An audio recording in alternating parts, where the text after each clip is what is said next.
रस्त्यांची दुरुस्ती आपण करतो, महामार्गांची दुरुस्ती करतो, पिण्याच्या पाण्याची योजना आपण करतो, त्या ठिकाणी सगळ्या प्रकारे गोदावरीमध्ये स्वच्छ पाणी आलं पाहिजे, कारण लोक स्नान करण्याकरता येतात, स्नानाचं महत्व आहे, त्यामुळे स्वच्छ निर्मल आणि अविरल अशा प्रकारची गोदावरी त्यांना मिळाली पाहिजे.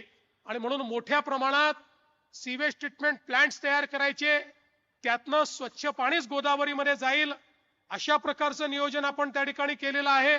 चांगले घाट आपण तयार करतो, वेगवेगळ्या प्रकारचे जे आपली जुनी मंदिरं आहेत त्या मंदिरांचं पुनरुज्जीवन करतो.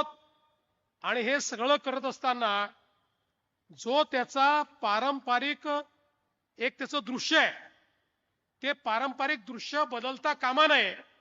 तशाच प्रकारचं दगड, तशाच प्रकारचं बांधकाम मटेरियल हे सगळं घेऊन, ज्याला कन्झर्वेशन आर्किटेक्चर म्हणतात, अशा पद्धतीनं आज हा सगळा पुनर्निर्माणाचं काम हे या ठिकाणी सुरू झालेलं आहे.